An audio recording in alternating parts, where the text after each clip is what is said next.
All right, what's up, guys? VV back with another video. And in today's video, guys, we're going to be having a little bit of fun. We're going to be checking out some red purple Eustass Captain Kidd. That's right, from ST-10. This was the one of the three captains that came out in that Ultimate Ultra deck, whatever it was called. And it really didn't take off at first because it just didn't quite have enough support. Whereas Red Purple Law went crazy and now it's banned, right? And Red Purple Luffy is actually starting to see a pretty good amount of play as well and is doing very well in the OP08, and I think we'll be doing even better in OP09. But with that in mind, we're going to be checking out some Red Purple Eustass Captain Kidd today, and it will be centered in OP09. Just to give everybody a quick heads up, so sort of like a pseudo spoiler warning for us over here in the East, but that's what we're going to be getting into, guys. That's what we're going to be getting into. All right, so let me give you guys a layout for how this video is going to go, and then we can get straight into it. First things first, we're going to head over to the lab. We're going to check out a game of Red Yellow Sabo versus Jewelry Bonney. Okay, that should be a lot of fun.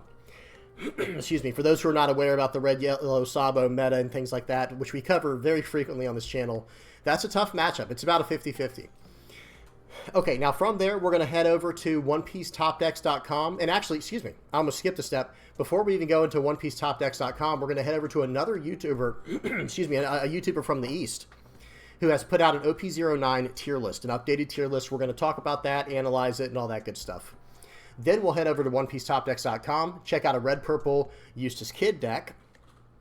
Very interesting. It's just to give a quick spoiler, it's more of like a Whitebeard Pirates theme one. We'll talk about that more as we get to it. And then we'll do 5 games. We're going to do 5 games on the sim after that of Red Purple Kidd. 2 of the games will be a list that I'm experimenting with, and then that's the first 2 games. The last 3 games will be the deck that we check out from the East. Okay? Then we will look at the deck lists that we're talking about. I'll give you guys my final thoughts on it. And we'll finish out with an art critique. That's right, guys. I've not done an art critique in how long? It's been a minute, guys. It's been a minute since I've done an art critique. Okay, so you know what you're getting into, guys. I'll have everything linked down in the general description, and I'll have all relevant, I'll have all the timestamps in the general description, and I'll have all relevant deck lists and links in the comment section below. Okay, let's do this, guys. Let's hop straight into it. Let me move the leader screen here. Here's the first game. We're heading over to the lab first. Now, for anyone who's new to the channel, this portion of the video we call the VV Lab. This portion is not me playing, and I don't know who's playing. This is a community-submitted game of just random people who watch my videos who want me to review their stuff. So it almost acts as like a free coaching session, right? Like a quick little coaching session with me. If you're interested in me, reviewing one of your games, I try to do this at the beginning of every single video. But if you're interested in me reviewing one of your games, it's very easy, and it's completely free. Everything I'm about to say is free. You just have to record your game using something like OBS. Then you have to upload it to YouTube. And then once you upload it to YouTube, you'll head over to the VV Theory Discord, and you'll go under the channel Review My Game. And once you post the link there, so that way I know where to find it on YouTube, I give you the thumbs up. Whoops, where's my thumb? There it is. I give you guys the thumbs up, and I just throw it in line. And then your next, whenever it's your turn, that's it. And there's no real, I don't have any way of showing you guys the lines, because I just write it down on a piece of paper, guys. I'm real old school like that. But I've gone through about eight pages now of games at this point. So this has been a great part of the channel, of my daily videos. Now, let's go ahead and hop into this. Enough yapping. Let's get straight into it. And if you have any, real quick before we do get into it, if you have any comments, questions, or suggestions, please do not hesitate. Please put them in the comment section below. Okay, now we can get into this game. The volume is off. The speed is on 2x. The quality's up. And here we go, guys. So we've got a game of Red Yellow Sabo versus Jewelry Bonney. Okay. And, wow, okay. Already going to pause. Already pausing. Because this is a Revo Army version that is running the stage. Very interesting. Okay, we're going to go ahead and trash the 2-cost Ace from ST-10. So it looks like we will have some shenanigans with life with the 5-cost 7k Rush Ace. But we trashed that card from our hand and we got a Lindbergh. Okay, so this should be very interesting. I have messed around with this list before, but not with Ace in it. I like my own version of the list, and I don't believe I was running the 2-cost Ace and the 5-cost Ace either.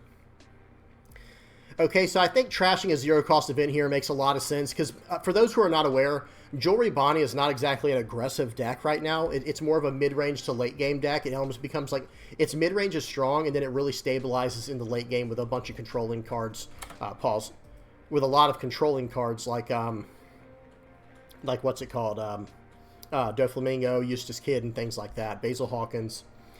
And it capitalizes on cards like he's playing right now in Urouge and in and Cavendish. Okay, so taking life early is not really a big deal for us. And in fact, I think Bonney actually takes life pretty early as well. So we're going to play out the 5-cost character on curve here. I think we should use the Inazuma out of these 3 options. We can't choose the 5-cost, but we already have a Morley on the board, so let's just go ahead and grab the Inazuma. It has Banish, and that is something for them to have to worry about, and we can use the stage for free, guys. For those who are not aware what this stage is, I think it's called Revolutionary Army Headquarters. Yeah, I think it's like Revolutionary Army Headquarters or something like that. And what it does, it is exactly like the Germa 66 stage. It's a 1-cost stage. You activate main, rest the stage, trash a card from your hand, and then you do a top 3 search for Revo Army. So it's actually a very useful card.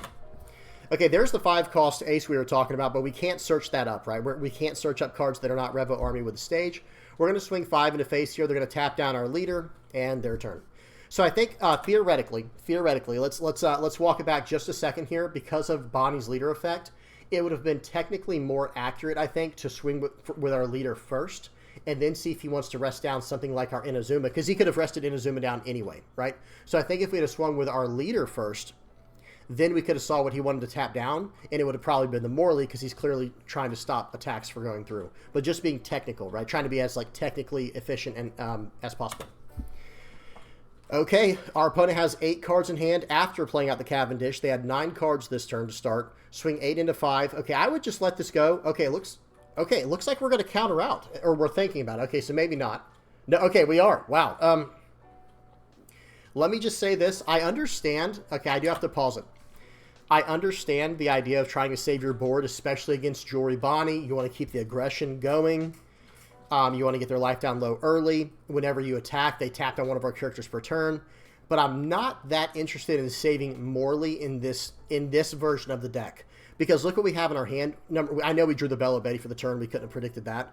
But we already had like a Karasu in hand. We had a 2K counter. We had a, what's it called, Lindbergh. And we're on our 7 Dawn turn. So what we could have done here was played out this 5-cost character, swung for 7 with our Ivankov, pushed that one back to life. You know, there's so many different things we could have done this turn. I don't think we should just give up cards like that if we're not running a reason to do that. And when I say what I mean when I say that, this is more geared towards red-yellow Sabo players specifically. The reason I say to counter out very early on with the current version of Red Yellow Sabo that I'm running, which is not Revo Army, but the reason I say to do it is for a specific reason. We don't care if, you know, how do I say this? We want to go down low in our hand size so we can play out our 5-cost Nami to pop a character and draw a card. Okay, so there is some rhyme to, you know, there's some method to the madness. I was going to say rhyme to the reason. Okay, so we still have 7 Dawn to work with here. Maybe we'll do a top 5 search first. Or we'll do a top 3 search, okay? See what we get. I still think we should have done a Bello Betty first there. So we play out a Bello Betty from the Ivankov. And yeah, Karasu or Fire Fist, I kind of like the Fire Fist better. Now, I'm sure that's just a player preference thing, but hey, I definitely like the Fire Fist a little bit better there because I need this Cavendish off the board. Cavendish is the strongest character that they have for the most part. I'm sure people can make arguments going the other way on that. Nice. So swing at 7 with Inazuma here. Chooses to take it, banishing the top card of their deck. That was awesome. That was very high value. Swing for 5. They 1K counter out. Swing for 5 more. They give us a carrot, another 1K counter out. Use the stage. I'm sorry, what did we trash? We trashed the Bello Betty. Okay, we trashed the Bello Betty. We can only get 1 target, the Karasu. Very good. And now it's our opponent's turn. So let's see what they do here. Let's see how this turn goes for them. I'm very curious to see what Bonney's going to play here. This is an 8 Dawn turn, and wow. Okay, and starting off pretty spicy there with an Electrical Luna. Okay, so they hit us with Electrical Luna. Going to swing 6 into 5. We're going to finally let the Morley go. They're going to play out a Basil Hawkins. They're probably going to swing 6 into 5 again. Just let it go. Absolutely, that's nice. Yeah, that's perfect because they locked it down anyway. We're going to fill out the board anyway. Okay, so we got Karasu here. Looks like we're going to play that out. Maybe give -1 to the Cavendish. Yep. Okay, we're starting to... Hang on. You're starting to scare me. Whoever this person is here playing, they're starting to scare me a little bit. Okay, that's it. That's interesting, I have to say. That is interesting. So, real quick, I would have done -1 to the Cavendish. In fact, I don't even know if I would have played out the Karasu. I'm just going to be honest. I don't even know if I would have played out the Karasu. I think what I would have done there is played out... Or I would have swung for 7...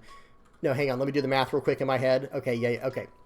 I would have put 2 on the Ivankov and swung 8 into the Cavendish. Okay? And then he can either counter out or block out. Either one's fine with me. And then from there, he's gonna lock down my leader, right? No big deal. We're still going to play out our what's his name here? I can't remember his name. Goodness gracious, Kidd and Killer. And we're going to go 8 more into the Cavendish. At least that would be my logic in this situation. The Cavendish has to go. He's of utmost importance. Okay, let's see what happens here.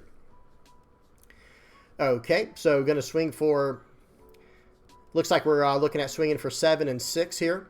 Telegraphing our play a little bit, but that's not the worst thing in the world. Again, I'd rather swing at their... Oh, and yeah, by the way, they have not even... Pause. They have not even used their leader effect yet. And they tap down the Karasu. So they are telegraphing that they're about to play out something big next turn. Probably a 10-cost Doflamingo. Because they were on 8 Dawn last turn. They're going to be on 10 this next turn. That's why we have to be careful on the sequencing on when we play out our characters against Bonney. Because she can rest down the characters that just came out. Okay, nice. We got a blocker off the board. That's a really good thing. Okay, putting the... Okay. I've got a lot of things to say right now. I'm sorry. Okay, so one thing I will say, we could have saved a Dawn there, technically, by putting 1 Dawn on the rested Ivankov, the one that was locked down from the Electrical Luna, and push that card to life and give plus 2,000 to our Ivankov, to the other, the 5-cost 6K Ivankov, and swung 8 into the Cavendish. But we're going for life here. Let's see what happens. I'm just trying to point out some other possibilities. It looks like at this point, okay, I mean, I think we've committed to just going for lethal here, or like trying to whittle, yeah, just go for face at this point. Honestly, let me just say something real quick, guys. I would be going for the Cavendish, but at this point, we've already got to, what is going on? We're already at the point of no return, so just go for face. So we did the sequencing wrong, and our opponent still did not capitalize. So we should have swung for 4 into 4 first with our Bello Betty, and then he could choose to use the Basil Hawkins to block it, and then we can actually smash into the Basil Hawkins with our 9K leader attack if we wanted to, or the better target into the Cavendish. But swinging that, look at this, guys. This makes absolutely no sense here. We are completely tapped out. We have no more attacks. Nothing else can happen this turn from us. And look at this. They have a blocker. We swung for 4 into 4. They don't use the 7K blocker. I'm perplexed. I mean, I'm literally, you know, hey, but that's why we do these, guys, to learn stuff like that. If there's no other attacks, why not use the blocker? It's completely free. That was a free 1K we could have had back in hand. Okay, whoa. Did we get rid of the... We got rid of the Kidd and Killer. Okay, we're getting rid of the Kidd and Killer. Very, very dangerous play there. But, okay, we're going to get the Keep Out event from there. I would keep the Kidd and Killer. It's like the entire reason to run Red, Yellow, Sabo, to be completely honest, guys. And if it's not Kidd and Killer, then something like Zoro, Dragon, Luffy. The rush cards are like the infinite value engine for Red, Yellow, Sabo, right? Because we can swing in for 7. In this case, with Kidd and Killer, with him at 2 or less life, it's swing for 7 for 4 Dawn. Then we throw it into our life and buff one of our other characters on the board, and we go about things that way. Or in that situation where we were waiting for the leader to use their effect, we can do all of our attacks first and then attack again with Kidd and Killer and put him into life in that way. You see what I'm saying? But okay, you know, the game's not over. I don't know who wins this. Let's see what happens. Okay, it is the Jory Bonney's turn. They have 10 Dawn and a Cavendish on the board. If they have Doflamingo, I don't... Oh, okay. They have Doflamingo. I don't know how we're supposed to win this game now. This is going to be rough. 6 into 5. I would just take that. Yeah, I would take that. We have to. We don't have any Dawn active for the counter. Okay, and then swing for 6 into the Bello Betty. They did that out of order. They should have swung for 6 into the Bello Betty, then 6 into face, but that's fine. We're completely locked down, and we're going to play. We did get a nice top deck in Emporio Ivankov, right? Was that the top deck for the turn? Let me see something. Or no, we got that from life. That's right, because it was in our life. Very good. Going to play that out. Going to cheat out the 4-cost Ivankov. That's actually not the worst thing in the world, but we're still in a lot of trouble. we are still in a lot of trouble. Okay, going to put 2 Dawn on that character. Okay, let me explain a little bit easier way on how to do that. On that play right there, we could have saved a Dawn and done things in other ways. We could have, you know, it probably wouldn't have mattered too much, but just to give another idea of how to do that and gaining a life in the process. What I think we should have done there was attach 1 Dawn to the rested 5-cost 6K Ivankov and 1 Dawn to our leader. So there's the 2 Dawn we were just talking about, right? That's now in the 4-cost Ivankov. Push the 6K Ivankov back to the top of our life. Give +2 to the 4-cost Ivankov. Then we cheat the Karasu out in that way.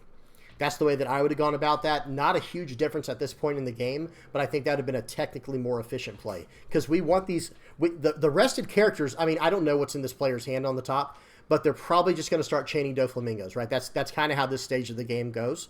So if they do, if they don't, then we're getting lucky. We'll take it, right? But if they do start chaining the Doflamingos, that character is not going to do anything anyway, right? All right, so let's see what we do here. Okay, we want to leave 1 Dawn active for that keep out counter in our hand. Okay, just a strict play mistake at this point, to be honest. So let me go ahead and bust out the accuracy meter. So that was, like I said, the card we should have pushed to life is the rested 5-cost 6K. We want to keep 3 characters active so we just can win the game next turn no matter what. Because the biggest problem that Bonney has is dealing with our, with our active characters. Yes, they still have, what's his name, Hody Jones. But who cares? If they have Hody Jones, they can only rest 2 of our characters. Well, now they can literally rest both of our characters if they need to, and it will take them a life, and they could wrap up in that way. If they need to. I don't even think they need to, because if they chain another Dofi together, then all 3 of our characters are locked down, and then we only have 2 attacks to get through next turn. Well, this is Bonney. She gets to lock down an attack automatically, and that's why it's so important to keep the rush cards. But again, I don't know who wins this. Let's see what happens. Oops, I almost turned the recording off. That would have been bad. Okay, here we go.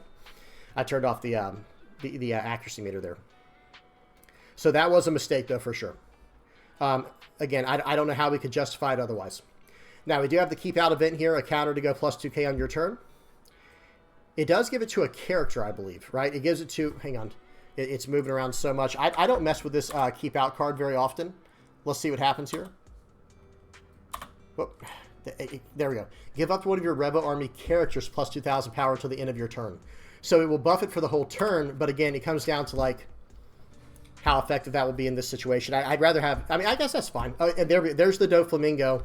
So right here, they're going to swing for 6. We can't use that, right? It can only go to characters. Yeah, it can, So they tried to use it on the leader. You can't do that, and it's going to... We're going to take the top life there. And let's see what happens here. Swing for 10 into lead. Okay, or into board. Whoop, what just happened there? It just, like, turned off so quickly. Hang on. Did someone give up? Hang on, let's see. Hang on, I gotta do this really fast. Dang it, it's so fast. I can't get it. So it looks like we won somehow, but that's definitely a mistake. Hang on. There we go. Okay. Wow. Okay. Yeah, what on earth just happened? How did we win this game? So, hey, but we won. That's all that matters. So let me explain something real quick. I don't know what happened. Someone just abruptly quit the game, which happens. Hey, these are just, these games are... Remember, guys, these are not games of me playing or games that I prepared. These are community members who just submitted their game for me to review. So we definitely lose this game. Let me just say that as the Red Yellow Sabo player, there's no world in which we can win this game. Because what would happen next turn, and by the way, our next card is going to be a Frankie. So, again, that doesn't help either. But here's what happens. What they should have done is swung 5 into our face, and then 6 into, I don't know, it should have been 6, 5, 10. No, I'm sorry, guys. I'm messing everything up. It should have actually just been 10, 6, 6, 10. That's what it should have been. Where they have 1 Dawn active after, because they swing with Cavendish and get 2 Dawn active. They can then swing 6 with Jewelry Bonney, get another Dawn active. Then they swing 10 with the Doflamingo, and we're down to like 1 or 2 life. And I get what some people might be thinking. It's like, yeah, but we've got Dragon coming.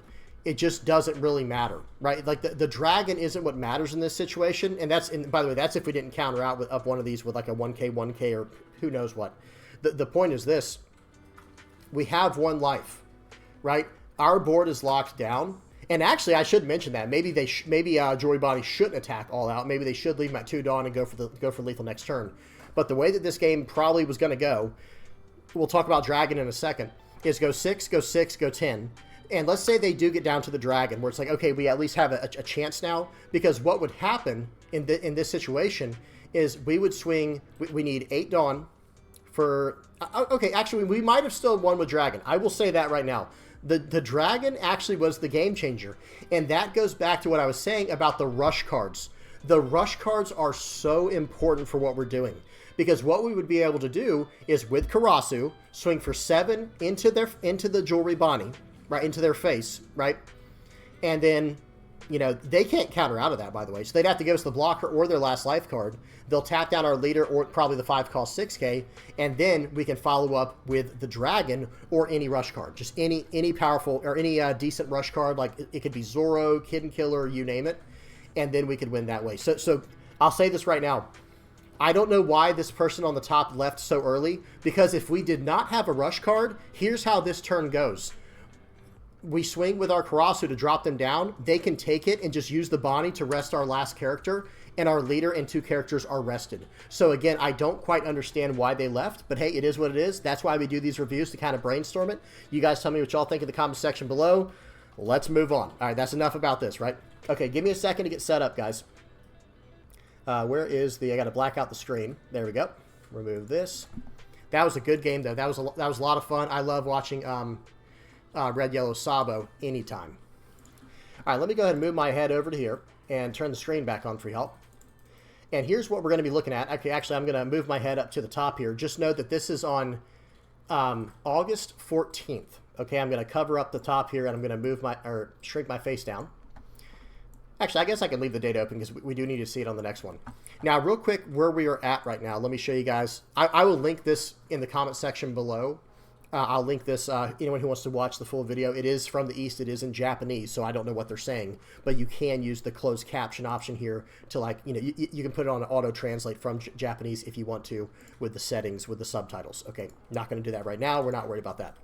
So this was the initial prediction going into OP09 before we knew what was going to happen with the new leaders. Like, notice there are no OP09 leaders on here.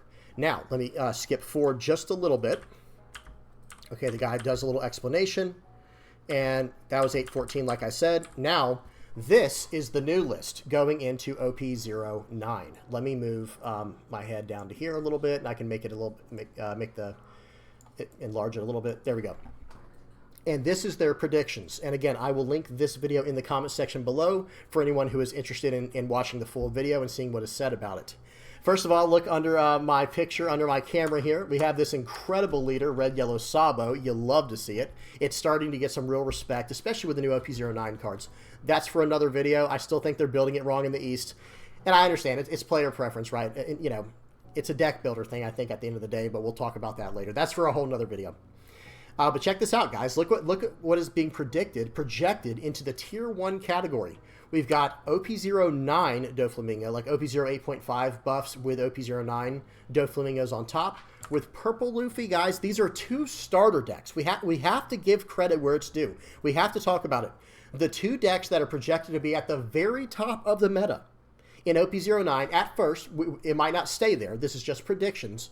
Are 2 starter decks, guys. Like, you can get these in OP08.5 in about 1 month over here in the West, and you can start building towards a deck that will be top tier next set in OP09. Now, of course, we have to wait for the deck builders to do their thing, and let's see what comes out on top. This is just predictions. You know, this is just this guy's tier list. It's just his opinion, but from, you know, really studying up on OP09. So we do see the 2 new OP09 leaders. In the highest that it looks like they're at currently is tier 1.5, and that is Shanks and Blackbeard. All the others are a little bit under that. So, okay, the others would be, sorry guys, my ears itching. The others would be Purple Black Luffy, Buggy, Nico Robin, and the other one's like slipping my. I'm trying to think. There's one more I'm not thinking of. Oh, Lim. Lim is not on here. Someone's going to have to figure that out. I'm not saying it's a bad leader. Someone's just going to have to figure that out. We're not there yet. But so I'm actually surprised that Nico Robin's not on this list, but I guess at the same time, I'm not super surprised. Because there are a lot of yellow decks on here, let's be honest. Like, because that's probably what it's going to fall under more since it goes off of triggers. You already have an L, you already have Katakuri, you have black and yellow Luffy, which is mainly yellow. Red and yellow Sabo's pretty 50-50. Calgara's pretty yellow. Red, yellow Belobetti's very much 50-50. Green, yellow Yamato. So, like, trying to fit Nico Robin in this list. I do plan on messing with that leader much more in the future, but I can understand why it's not on the list currently. We'll have to see how things go. But tier 1.5 I do want to talk about, because we got Lucci still up there, guys. Lucci is still an incredibly powerful deck, even without the stage. Doesn't matter, okay? Red, purple Luffy, like I was saying, I think I mentioned it in the intro. Pretty strong as well. Nami, Enel, black, yellow Luffy, Belobetti, and Sabo. We'll talk about that in a second. But then we got Reiju, we've got Bonney, Boa Hancock, and Uda. I think I agree with most of this tier 2 stuff, but here's one thing I do want to say, guys. Again, I kind of alluded to it earlier, you know, in this very section, saying that I think it has a lot to do with the deck builders, you know, and things like that. But I'm just going to be honest with you guys. My version of Red Yellow Sabo absolutely bodies Dofi and Purple Luffy. Just ragdolls them. Now, I am referring to OP08. I have not done enough OP09 testing to know how that goes, but I have done enough OP09, you know, observing to know how they're building Red Yellow Sabo, and it's nothing like what we're doing over here in the West with the version that we've been cooking up on the, you know, in the Discord and on the channel. But with that in mind, like, hear me out. If you expect to see nothing but blue Doflamingo and purple Luffy, and like I said, if Red Yellow Sabo's pretty decent against them, wouldn't you think he'd be a little bit higher up? Like, at least closer to Red Yellow Belobetti. But we'll have to see. Because one thing I will say as well is in the Blackbeard, hey, I've done some testing. I'm not too worried about the Blackbeard matchup. There are not many on-play effects in the deck. I mean, there are some, right? I'm not saying there's none, but like not enough to have to worry about. And then after that, Shanks is okay. You know, like, I think this is... I'm actually surprised Shanks is not at the top of tier 1.5. I think this leader is like the tough... Like, if I was in a tournament and my opponents could be any of these top 6 right here, I'm actually hoping it's not Shanks. Like, that's... Not that we can't win that matchup, but that's my hardest matchup out of all these. Red Purple Luffy has almost always been free, and that's no offense to Red Purple Luffy players. It has to do with the fact that when you attack me, and if I'm running the Lanaguano stuff, which, by the way, if Red Purple Luffy starts doing this well, yeah, Lanaguano stuff's going in, and it's just free cards. It's just giving me free triggers, and I'm going to gain a life every turn, and I'm going to poke for 6 across the board like the Rush decks do, and you can't remove my characters, right? I'm just going to keep putting it back to life. And in OP09, we're going to get access to one new, incredibly powerful blocker. Well, not powerful, I shouldn't say that, but an incredibly useful blocker called Karasu, right? The new OP09 3-cost 4K, 1K counter blocker Karasu. And it has trigger. Think about this for a second, guys. Like, actually think about this for a second. The trigger is if you and your opponent have 5 or less combined life, trigger, play him for free. Okay, well... The Red Purple Luffy only has 3 life. We only have 4 life. So after both of us take 1 hit, all of my new Revo Army triggers are alive. So again, I couldn't imagine Red Purple Luffy being too hard for like Belobetti or for Sabo. Lucci's still a 50-50. I'm going to be honest, guys. A good Lucci's a good Lucci. But if you know what you're doing with Sabo, I do think it's at least winnable, but it's a tough matchup. I'd say it's like 50-50. I think... Just giving predictions, guys, let me just tell you what I predict my version of Red Yellow Sabo will be. I think against Dofi, it's like a 70-30. That's like almost a free game for Red Yellow Sabo is Doflamingo because of Nami. We can just cycle it now. It's like, okay, you're going to play all these characters out per turn. That's cool and all, but I'm literally going to attack into them. I'm not even going to attack into your life. I'm going to KO your characters before they swing, and then when you finally do decide to swing, when I'm just building up a board, I'm going to attack into them and just recycle trigger KO with my Namis. So I don't really see Doflamingo as being a problem, and I've got some other spice as well coming in OP08.5 and OP09 that makes the matchup for Dofi, I think, even easier. But we'll see. We'll see how things go. Maybe things change. We'll have to again, not giving 100%. You know, Don't quote me on it. That's all I'm trying to say. I'm just kind of speculating on what I predict for it to be. I could be completely wrong. I've been wrong before.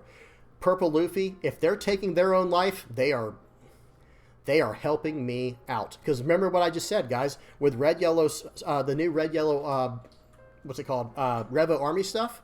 Yeah, I need us both to get down to under 5 life combined life. So that way, I get free triggers. And one of them, there's two that I'm really looking at right now. Bello Betty, it's a 3-cost 4K, 1K counter like the Karasu with the same trigger stipulation, and on-play draw a card. So if I start swinging 7 every single turn with that card and then lifing it for it to come back into play and I'm drawing a card every turn, it's almost like Frankie is. It's almost like how Frankie is for us currently with Red Yellow Sabo, but it's way easier to pull off.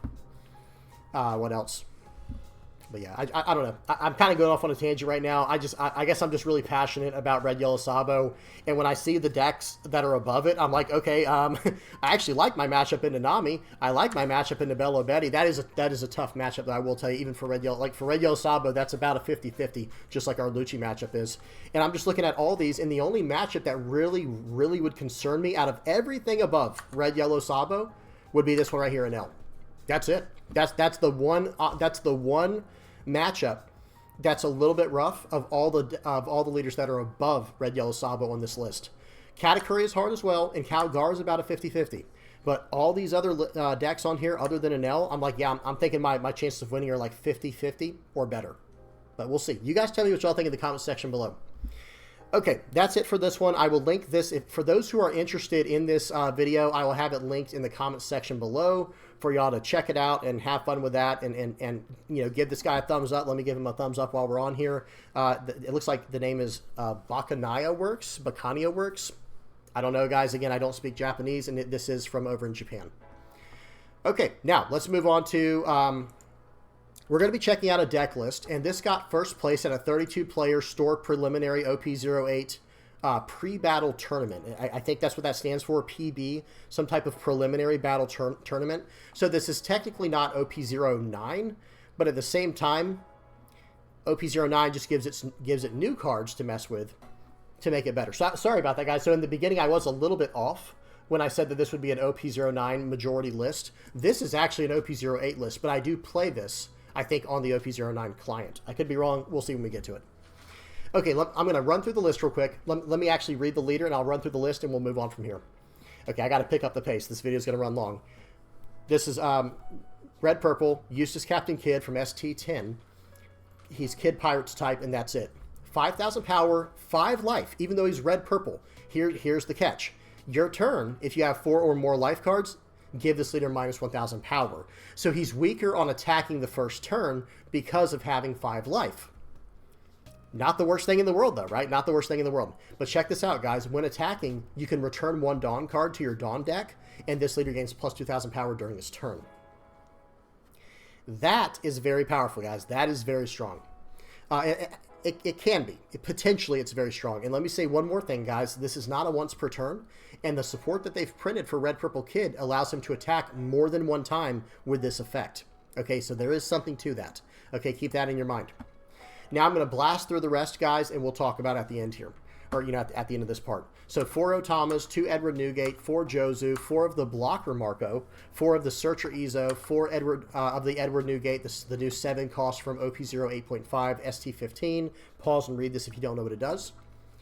This is a new 2K counter from the same set we just talked about, ST-15. Running 2 of these Thatches, 4 of the Shanks. So, hey, removal seems good, right? It's nice to have really strong removal. We're running 2 Dragons, great closer, great finisher, 4 Rayleighs. That makes me happy. You guys know I love some Rayleigh. I love me some Rayleigh. And this card, I think, this card grows on me more and more. Like, I think it's better and better every time I mess with it and play with it. So really cool stuff, and absolutely love this Akiragawa masterpiece here. The actual way that it looks. Okay, that's the artist, by the way, for those who are not aware. The artist name on your cards are right here at the top right, guys. Right under the attribute is the artist name. And this one is Akira Igawa. They make some really nice pieces. 2 Basil Hawkins. This is the one that ramps the Dawn. I kind of explained this as being like a poor man's Bon Clay or Bon Clay Bentham, but this deck's actually running 4 Bon Clays and 2 Basil Hawkins. Then it's running 2 Miss Double Fingers, which can also ramp. And it's a 2K counter. Trigger, play this card. 4 Eustass Kidd and 4 Charlotte Pudding. So you see what's going on. In the early game, they're trying to ramp. They have 8 cards that can ramp in Basil Hawkins, Bond Clay, and Miss Doublefinger. And then they have 8 cards that can mitigate Dawn loss in the 5-cost Eustass Kidd and the 3-cost Charlotte Pudding. Really good stuff there.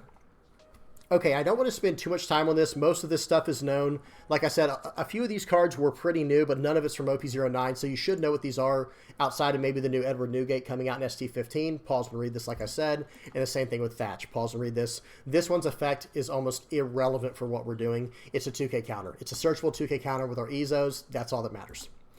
Okay, now let's hop into some games, because this is starting to run a little bit longer than I thought it would be already. Let me make sure. Yeah, we already went over the list from the East. That was this. And okay, now we're on to the games. Okay, guys, here we go. Volume is off. Speed is on 2x. And the first game we have here, this is running my version of the list, not what we just saw. This is running an OP09 updated version. And, of course, it's against OP09 leaders like Shanks. And one thing I will say while we're waiting for this game to start here, I'm about to play out this new Heat, I think. Hang on one second, guys. I'm going to use the Kidd and Killer Searcher here, searching up this new card. Pause and read this. This is from OP09. It's a 3-cost 5K with no counter, but check it out. On play, add the top card of your life to your hand, and if your leader has Kidd Pirates, add 1 Dawn card from your Dawn deck and set it as active. It's allowing us to go down in life early for our leader effect to turn off, the stipulation about having more life, and then we can actually attack in. This is a very strong card, and it lets us ramp. 3-cost 5K. What more could you ask for? Okay, so we're doing a search, and I think we're going to search that one up. Now, real quick, I think this leader is like, it's like on the precipice. It's almost there of being something really, really good, but I think it needs just a little bit more support. I will say that right now. So I don't want to get anyone's hopes up too much. A lot of times people ask me, okay, so swing 2. The first thing I should do is swing 2 into this, into the Uda. Attach 1 Dawn to get around the leader effect. Very annoying, so that way I can swing into the leader. Okay, we'll just swing for 5. He's going to use the leader effect here, the Shanks. Unless he wants to take it to draw some cards. But what was I saying?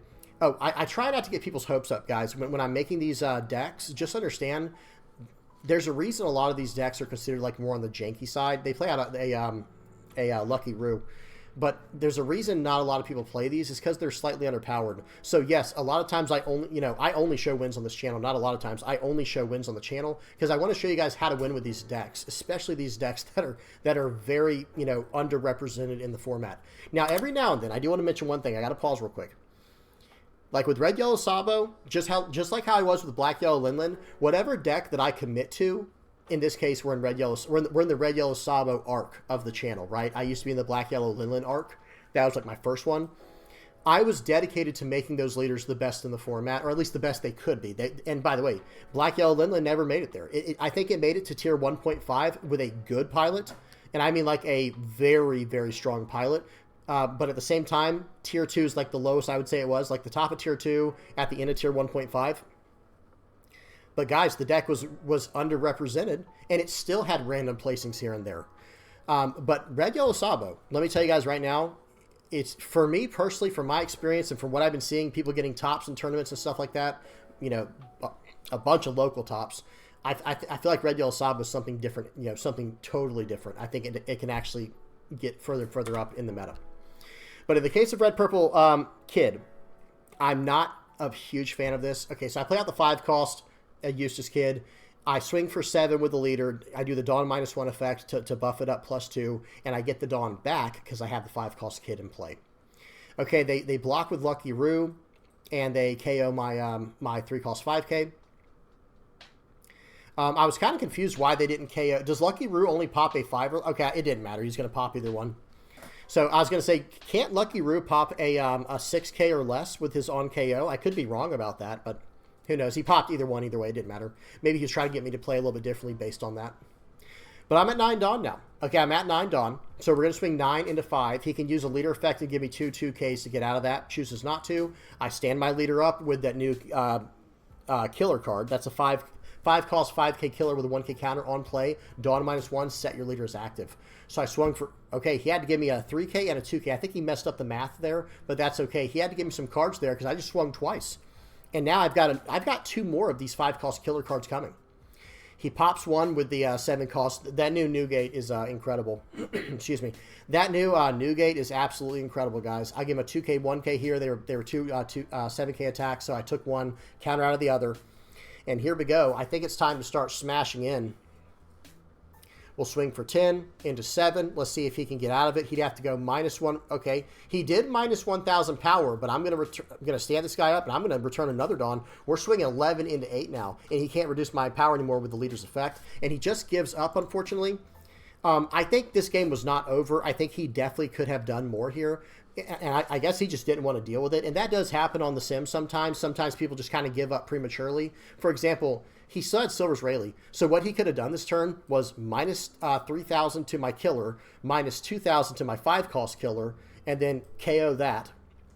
Has a Rayleigh, has 3 life, and then next turn he could capitalize with the Shanks. But I will say this, he only has 1K and a 1K in hand. So next turn, after this turn here, right, he would swing for 5 after playing out the Rayleigh or whatever he swung for. I would just take it. And then I would play out the same killer combo there and just try to take him down to 1 life and try to win the next turn. So maybe he just didn't want to deal with that. But I think he probably could have won that game, to be honest, guys. I think he just quit prematurely.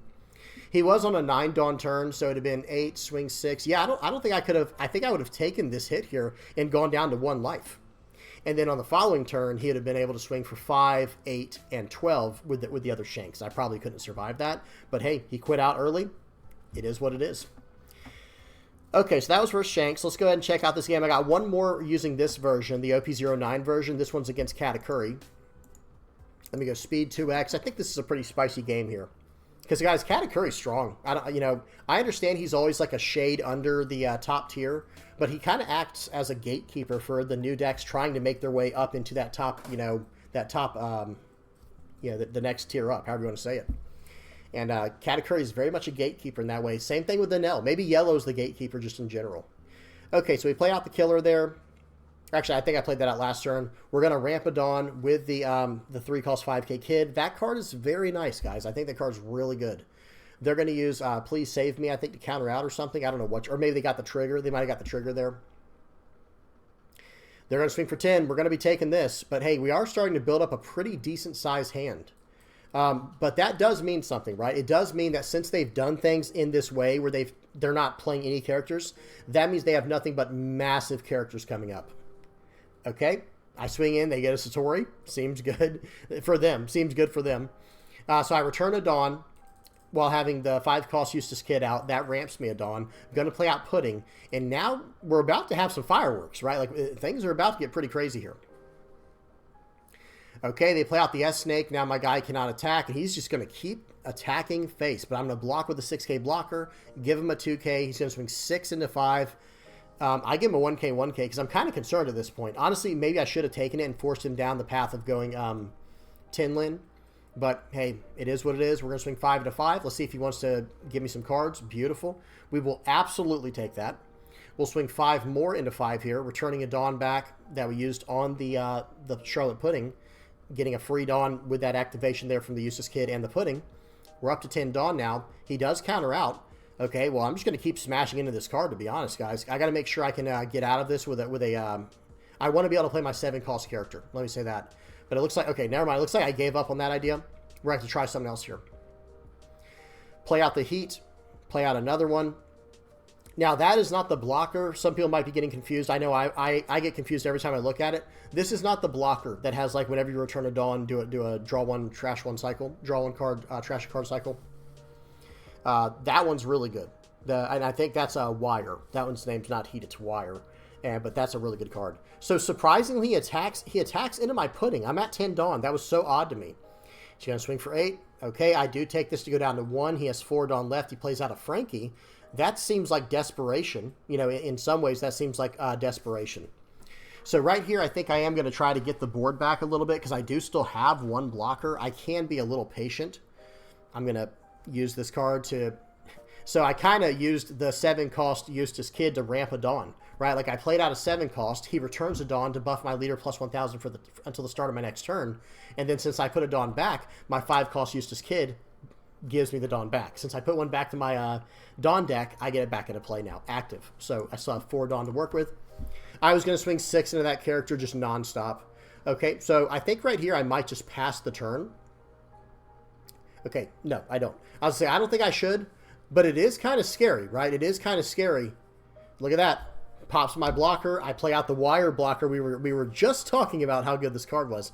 I actually like this card, the 3-cost 3K blocker, better than the 3-cost 4K heat. It has a little more utility. Heat can go taller, though. Okay, I only have 1 blocker on the board, so we have to just go for lethal here, to be honest. Let's swing for 5 for free right here and get a card out of hand. I do have a Kidd and Killer we can use here. Let's see how we have to do this. I think I'm going to... Yeah, I need to return a Dawn is what's going on. I'll return a Dawn. So I shouldn't have played out the Kidd and Killer first there. I kind of messed... Oh, no. But I had to in order to get the effect. Okay, they take the 7K. We'll swing for 7K more. They took the last one. They can't get out of this one. They only had 1 card in hand. They played out a Kikinojo, by the way, for those wondering.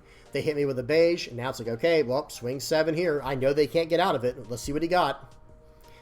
He got an S-Stake. Okay, load up everything, and GG. He can't get out of that attack. Guys, he got 3 triggers in a row that, like, stopped an attack. Between, well, actually, I think just 2. He got a Kikinojo. That was 1 trigger. Then he got a Beige, and then he got an S-Snake. He shut down 3 attacks with just from his life. These triggers are getting pretty obnoxious, guys, I have to say. But, hey, we dealt with it. Good old Kidd and Killer coming in clutch there. That was a fun one. Okay, now, the next 3 games are using the deck list from the East. Okay, and I do think this list is more refined. As usual with a lot of these decks that I'm building on here, guys, I have only spent like 1 day of messing with them. They're not fine-tuned. They're not perfect. They need work. They need help. And that's where you guys come in, right?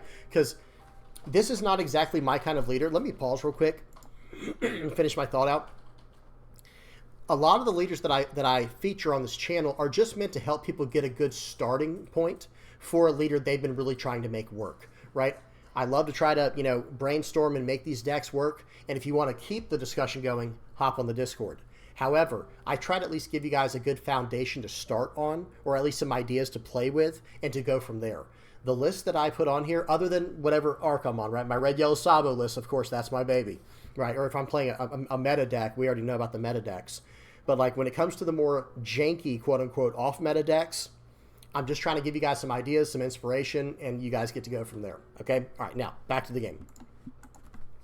So I do swing for 6 here. I think what I did is I returned to Dawn, excuse me, and then Pudding brought it right back. Pudding is very, very strong in this deck, so we can attack early on and get the Dawn back.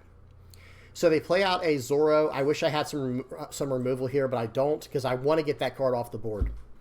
But that's okay. We're just going to swing for 6. We're going to return a Dawn, and they're down to 2 life already. The Dawn came straight back from the Pudding effect, and I'm starting to fill out the board. He's going to swing 7 here. I'm like, okay, we are going to take this. I'm glad we took that because he swung for 6 afterwards, and I counter out of that. 6 more. We're going to counter out of this pretty aggressively.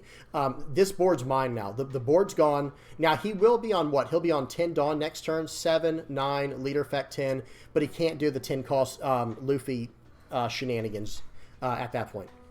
Right, he needs to be at 10 Dawn and then Luffy to go back to 1 Dawn to do the shenanigans. the shenanigans. So Sanji, he's going to rest my guy down. He's going to smash 9 into 8. You're not getting that, sir. We're not going to let you have that one. He left 1 Dawn active. So one thing I am regretting right now, pause, is I used the Otama there to counter out. I almost think I should have used like Basil Hawkins and a Marco, and then I could have just used Otama here to pop it. But you know, I think we top decked Rayleigh for the turn, right? Let me see something. Actually, no, I don't think we did. I don't think we did. We actually top decked, let me see. So they swing in there. We top decked a Pudding for the turn. So I guess it didn't matter either way. We had the Rayleigh for this situation. Okay, so we're just going to KO it, I think. Or do I attack into it first? Yeah, swing 4 into it. I'm trying to steal cards from their hand because I can just get rid of this card.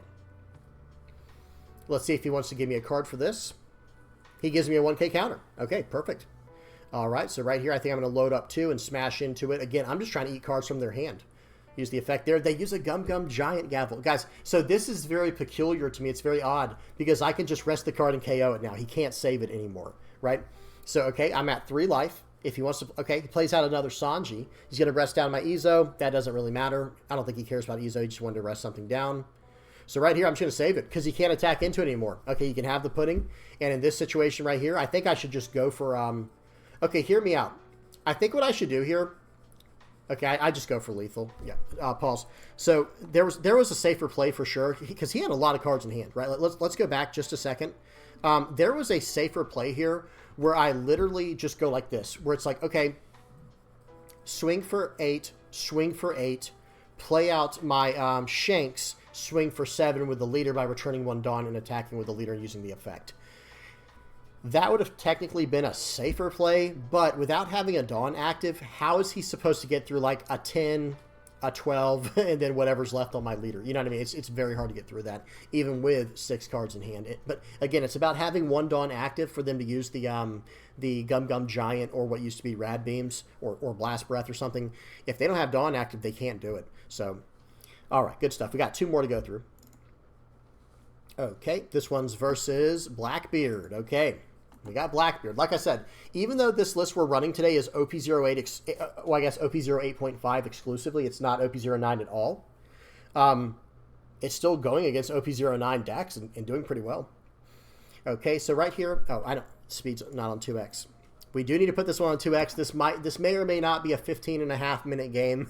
I'm going to try not to pause this one. This was a pretty long game. But yeah, this leader has potential. That's all I'm going to say. It has potential. I think it needs a little more support, guys. I think it just needs like a little tiny bit more support. Like maybe 1 or 2 more cards. It's going to be good. So we'll swing for 7 into 5. He'll probably just give me this. Yeah, it'd be weird for him not to counter out of that. It'd have been odd. Okay, so he does have a 10 cost Blackbeard or Marshall D. Teach in his trash. I do like to see that. That is a card we like to see in the trash. Okay, they play out Laboon here. They've got Lafitte still. I think they're playing this very well. We're going to swing for 6. He counters out. Let's see what they do now.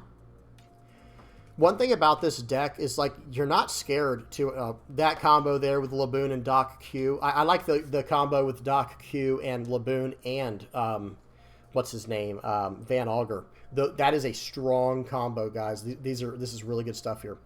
Now, anyway, we do have to go for this board. I don't want to reveal what I'm doing, but I have to. Okay, I couldn't. Excuse me. Pause. So I could not use the on play because I have black hole effect on me from the leader because they use the leader effect. I cannot activate on plays. But what I do there is I have to play out the new gate first. I have to, because I want to do Dawn -1 to swing for 6 into one of these 5Ks. I could have technically I could have swung 2 into the Doc Q first, but then he gets to draw a card from that, and I don't think that would have been smart either. So you do have to really consider your sequencing with plays like this.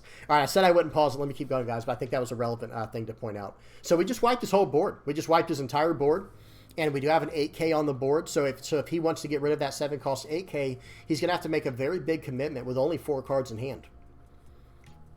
If he can even get rid of it. He might have to like load up everything on the guy and swing into it. Okay, he plays out Jack. So right here, I was actually hoping he would swing with Jack. Never lucky, never lucky. No, I'm just kidding. Obviously, that would not have been the right play for him to tap down the Jack to pop the character. Not swing with Jack, but pop the 1 cost 2K with it, and then swing 5 at face, use the Lafitte to draw a card, and so on and so forth. But this guy's too smart for that, whatever. But we do have a card in hand. He better hit me with a black hole this turn, huh? He better hit me with a black hole this turn. He does. He trashes a Van Augur to activate the leader effect. I'm like, oh, man. This guy's no fun. This guy's just simply no fun. Okay. So let's see what we do here. I think I should have swung first, but whatever. Into the Lafitte. We'll play out this guy. So actually, one thing I will say, even though that they can shut down the on play, they're going to play out the 10 cost Teach here. Let me pause it. Their board's pretty menacing right now, actually. But one thing I do want to say is that 4 cost Bon Carré, he can get pretty big if you got some 12Ks on your opponent's side of the board. So yes, even though he can shut down my on play effect, who cares? Right? I mean, literally, who cares? We'll get value from him from his when attacking effect. I think he should make it where, okay, so that was probably not the right target. I think he should have made it where my Bon Carré cannot attack, because then because Bon Carré's a beast, right? Pretty basic. All right, he does trash a card. He did a cycle there, but he did not use the leader's effect, okay? I can use an on play this turn. I can use an on play this turn. Okay, so let's see what we do here. I think we're going to swing for 12. We're probably going to swing for 12 first with our Boncray, Bentham, whatever. We'll swing 12 into 8 and see what he does. Okay, he should probably just let it go. All right, so hear me out. One thing I am going to say real quick, since my Newgate cannot attack, I think this was a play mistake, unless my opponent makes a play mistake. Because if they okay, and so we did not get to punish them. Let me say this real quick, guys.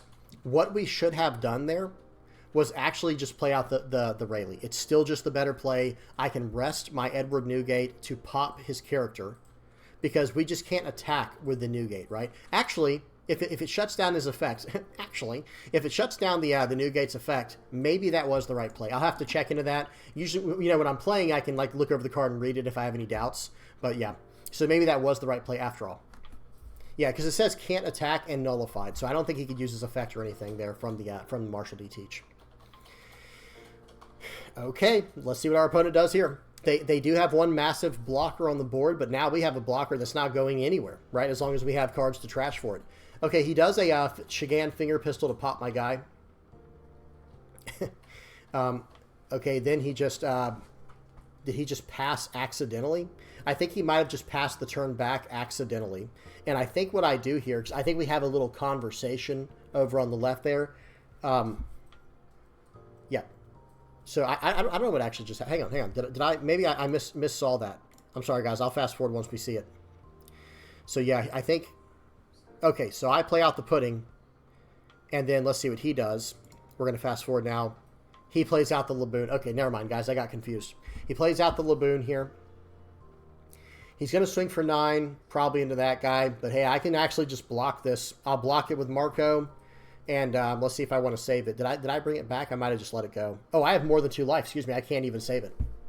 So I have more than 2 life. I couldn't have saved the Marco in that situation. So some people may have considered that a blunder, but it's hard to say. Okay, Newgate can just pop the Laboon at any time. Seems good. One card that might be good for this deck moving forward would be something like a round table.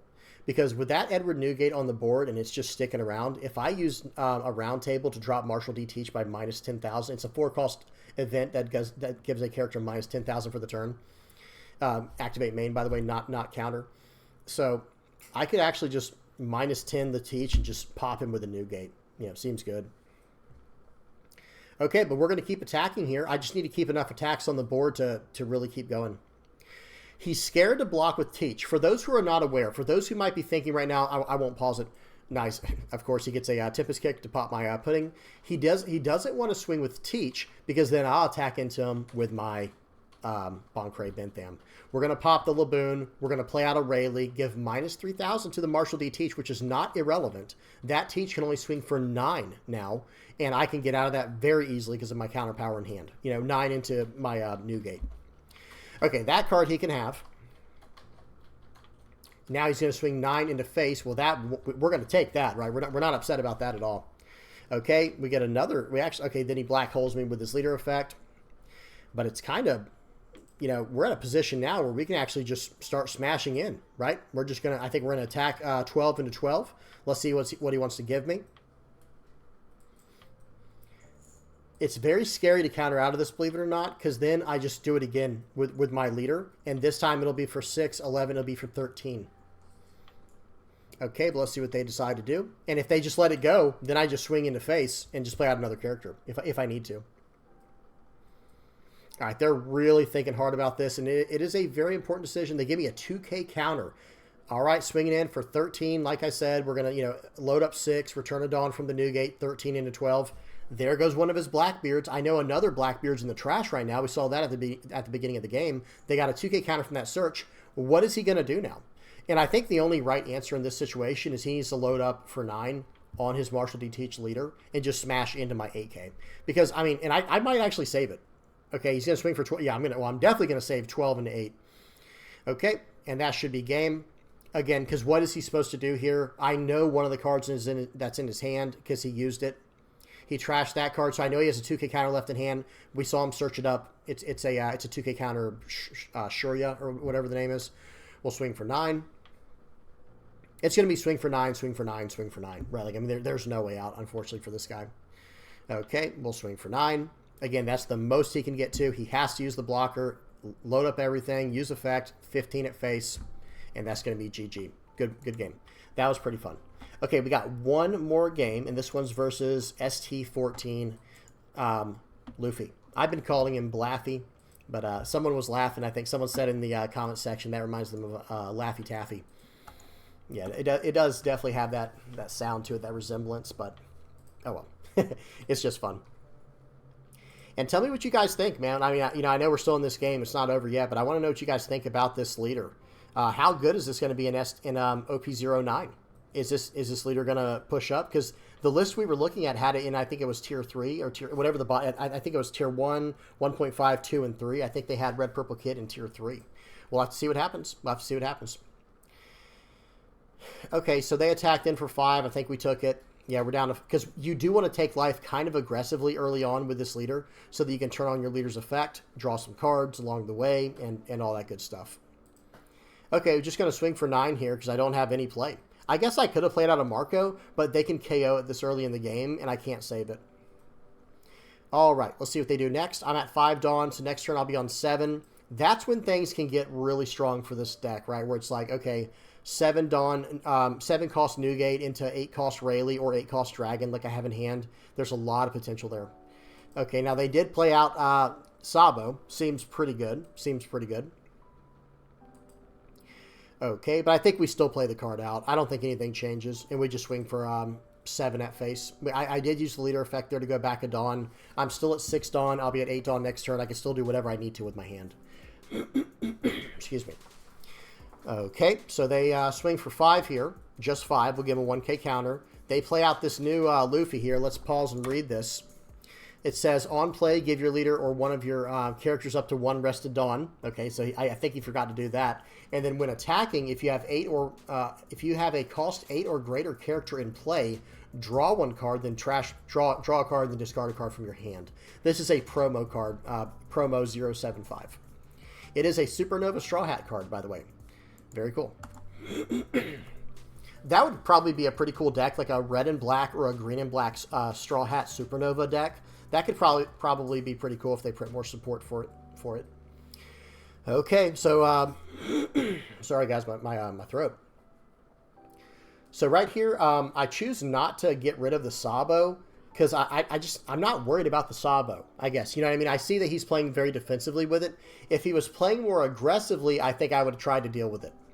But hey, it is what it is. We're going to let him have the Sabo. The most important thing to get off the board actually probably was that Luffy, so he can't start cycling. All right, 7 into 5. We don't like to see that. They got 2 blockers. You know, Gecko Moria with the infinite value engine that it has. It's just so crazy. I wish I had 10 Dawn right now, guys. I should have 10 Dawn, but I had to use Dawn -1 effects pretty aggressively this game to keep board control and to keep some pressure on my opponent. But hey, that's all right. We will go ahead and swing for 5 into 3. Let's see if he wants to tap. Oh, he didn't want to tap the Borsalino? Man, that's all right. Okay, he does block out a life there, so it looks like he's got another Gecko Moria coming here. Anytime you see your opponent like aggressively block out without countering with like something like a Borsalino, a 4-cost character in particular, yeah, they probably got another Gecko coming. It's like, I hate to break it to you, but there's probably another Gecko Moria coming. All right, we're going to 2K 1K to get out of this because I like my board state. Now, I'll take the hit to face here. That's fine with me.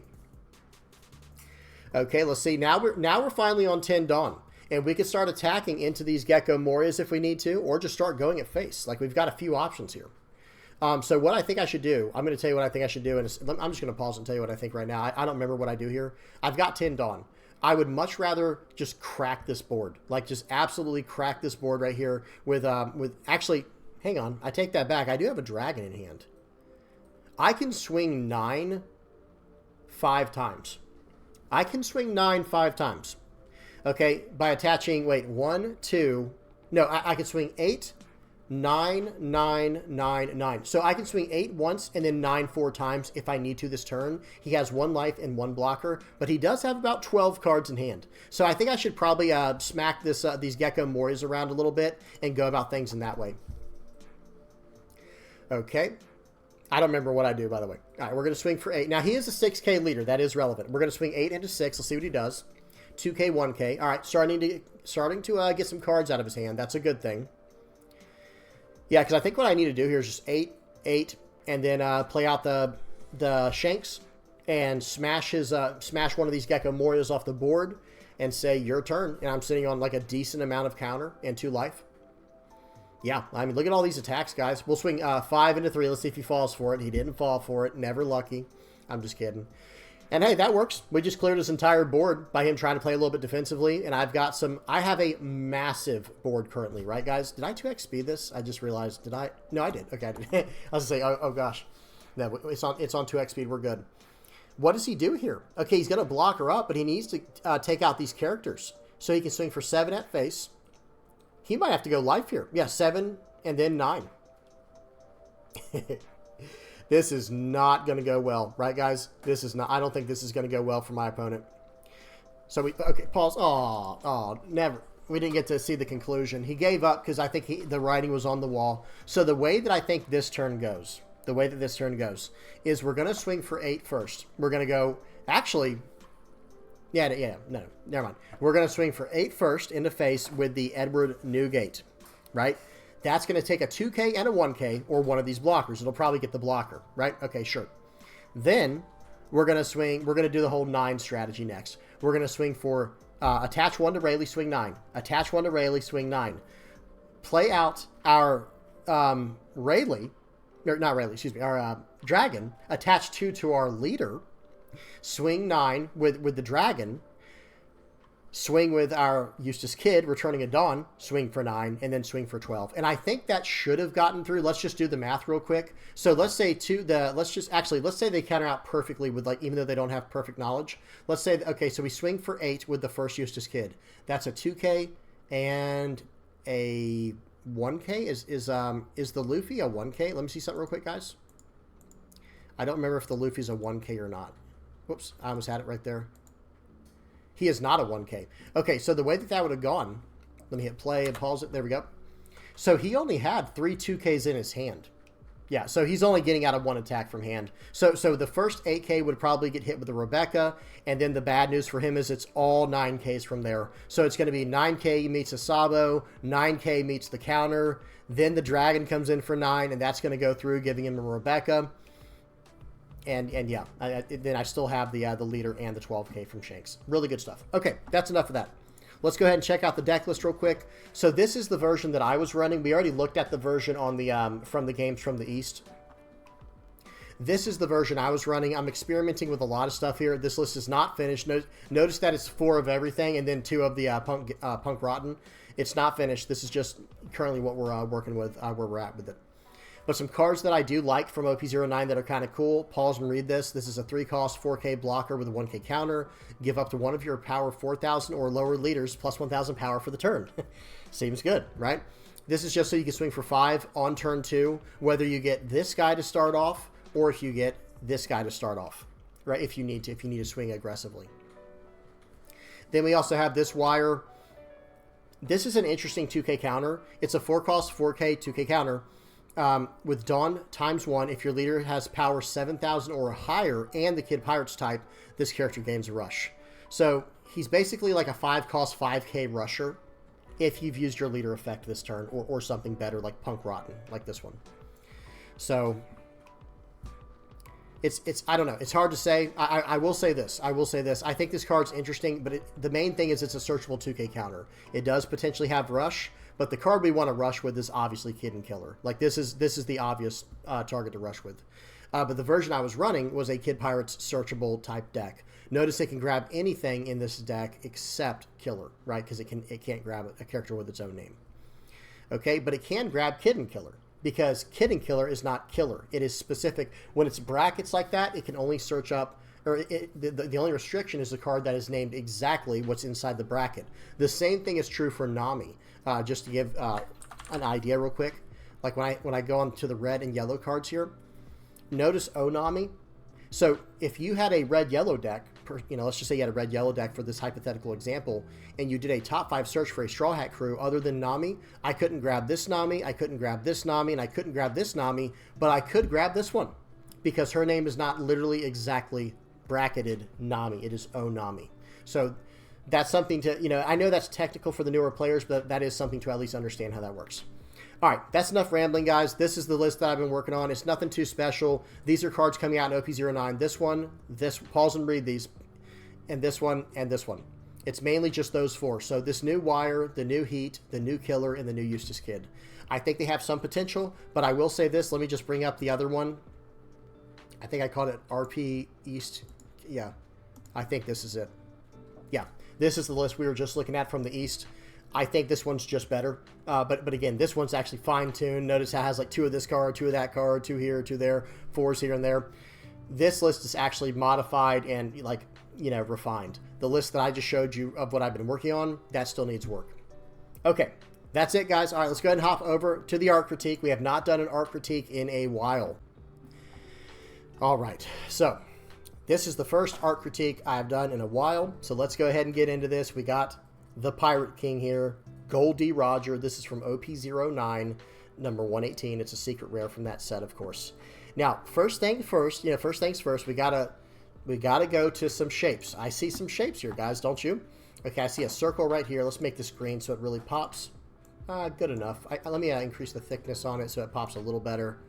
And we'll make it 3D as well. And let me move this up so we can get a better view of this with the black background. Yeah, I'm messing everything up, guys. There we go.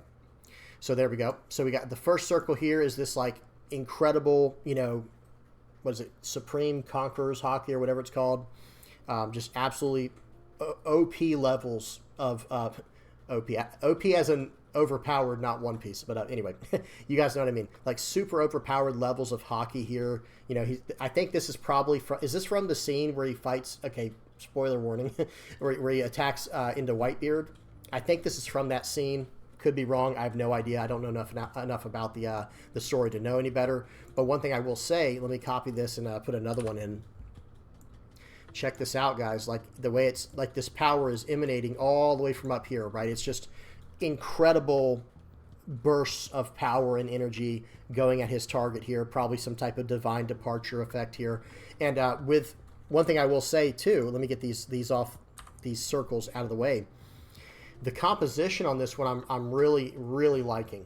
It's, number one, there's a lot going on, right? There's a whole lot going on. The color palette is excellent. We got the reds, golds, yellows, purples, oranges a little tiny bit, here. Actually, not so much oranges. I was just looking at this, but kind of, sometimes when yellow, gold, and red get close, it gives an orange effect. But other than that, like, there's a lot going on, and the colors match perfectly, and it's a red card. Like, the actual border of the frame goes with it, which is such a nice effect, brings it all together. And the fact that it's a secret rare, having a gold border with the gold already in the card, just takes it, like, to a whole nother level. It just looks awesome. Huge fan of this one. I don't want to spend too much time on it, but we are at least going to talk about the triangle here. We are going to, I always bring up the shapes, guys. I always try to bring this up. And right here, of course, the reason you should find the triangles is it's showing you where everything's going on, right? Let me move this one kind of more like that. It's pointing in the direction you need to go with your eyes to appreciate the full piece, right? So in this situation here, we've got, let me just bring out the marker tool. So the first thing that I see, oh, why is it black? Hang on, let me get the green one because it's like, there we go. Like the first thing I kind of see is this shape right here, like with the head, like we're drawn straight to his, the intensity of that gaze, right? He is just intense. Look at the ripples in the veins in the forehead. He is just like, he is all in, right? He is 100% focused on you right now. He's attacking us in this instance. He's looking at the viewer. He's not looking off to the side. He's not looking at his opponent. It's like he's looking at us right here, which is really cool. So that brings us in, it brings us all into this central point right here to the hands, right? And let me get rid of this green stuff now. And once we go from here down to the hands, that brings us out to this sword, which then pushes our eye to this circle, and that pushes us out even further to the circle around it, and then we're just kind of caught in this infinite loop of just appreciating this incredible piece, right? It just, the composition brings our eye full circle, no pun intended, but that is just awesome. Really good stuff here. All right, I'm done, guys. This video is running way too long. Big shout out to everybody who supports the channel. Guys, please do not forget to like and subscribe if you have not already. And I just want to give a big shout out to everybody who supports the channel. Whether you're liking, sharing, subscribing, whatever you're doing, guys, to help out, viewing, you know, telling people about the channel, I really appreciate it. The channel's been growing like crazy lately. Thank you guys so much. And then last but not least, let me move this over. Gotta drop my head down. Did I at least remember to update it this time? Yeah, I think I did. Okay, cool. So, you know, this big shout out. Oh, I didn't actually mention to the VV Pirates playmat supporters. Thank you guys so much for buying a mat. Hope you guys are enjoying that. And then moving over to the patrons, thank you guys so much for supporting the channel in the ways you do, just donating to the channel, trying to make sure things work out and all that. You know, I really appreciate every one of y'all. Okay, I'm done. Enough rambling. Thank you guys. If you guys got any comments, questions, or suggestions, please do not hesitate to put them down in the comment section below. Hope you enjoyed. Until next time, peace.